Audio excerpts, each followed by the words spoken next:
तो hello dear student, welcome to my channel study class में आपका स्वागत है।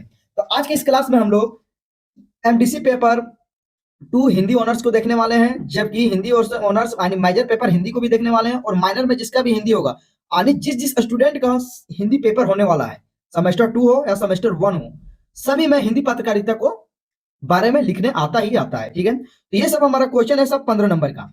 ये सब क्वेश्चन है हमारा सभी 15 नंबर का। ठीक है, तो चलिए क्वेश्चन को देखते हैं और हम लोग उसका उत्तर देखते हैं।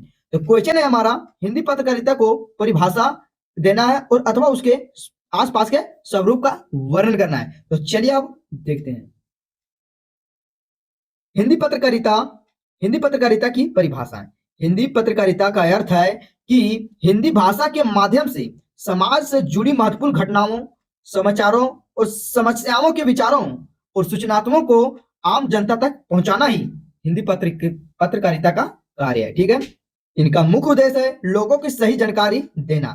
हिंदी पत्रकारिता का मुख्य उद्देश्य क्या है कि लोगों तक सही जानकारी को पहुंचाना। ठीक है, उन्हें लोगों को जागरूक करना और समाज को वास्तविक स्थिति के सामना में लाने का। ठीक है, जबकि हिंदी पत्रकारिता सच बोलने और सच दिखाने का एक माध्यम है। यहाँ और सरकार के बीच जनता और सरकार के बीच सेतु काम कराती है। ठीक है, सरल शब्द में कहा जाए तो जब अखबार, पत्र और पत्रिकाएं, रेडियो, टेलीविजन, इंटरनेट के माध्यम से हिंदी भाषा में समाचार और विचार प्रस्तुत किए जाते हैं तो उसे ही हिंदी पत्रकारिता कहते हैं। कुल मिला के कहना है कि टेलीविजन या रेडियो में हिंदी भाषा में ही कोई घटना या कोई समाजों की चर्चा करना ही हमारा क्या हिंदी पत्रकारिता को कहते हैं।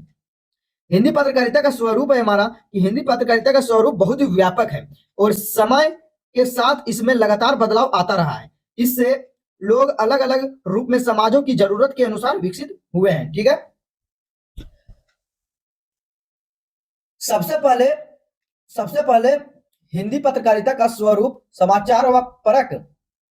इसका मुख्य कार्य है कि देश विदेश की घटनाओं की जानकारी देना। ठीक है, राजनीतिक और शिक्षा, व्यवस्था, रोजगार, खेल, विज्ञापन और पर्यावरणों से जुड़े हिंदी समाचार को पत्रकारिता में माध्यम से जनता तक पहुंचाई जाती है, जिससे लोग अपने आसपास और देश दुनिया में हो रहे घटनाओं का अवगत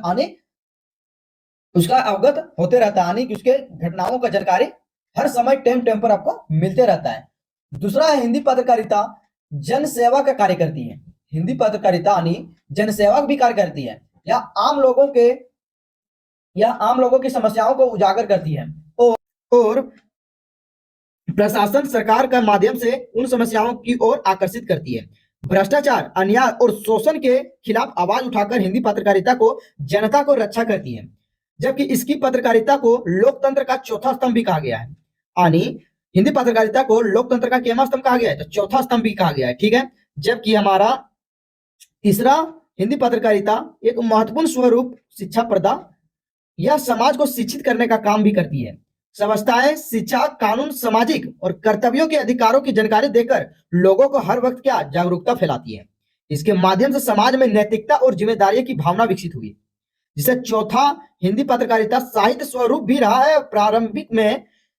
प्रारंभिक काल में हिंदी पत्रकारिता साहित्य के बहुत ही जुड़ी है, जिससे पत्रकारिताओं की कहानियां, कविताएं और निबंध आलोचनाएं प्रकाशित होती थी। इससे बहुत ही हिंदी भाषा और साहित्य का विकास हुआ। पांचवा, हिंदी पत्रकारिता हमारा विचारणात्मक और स्वरूप में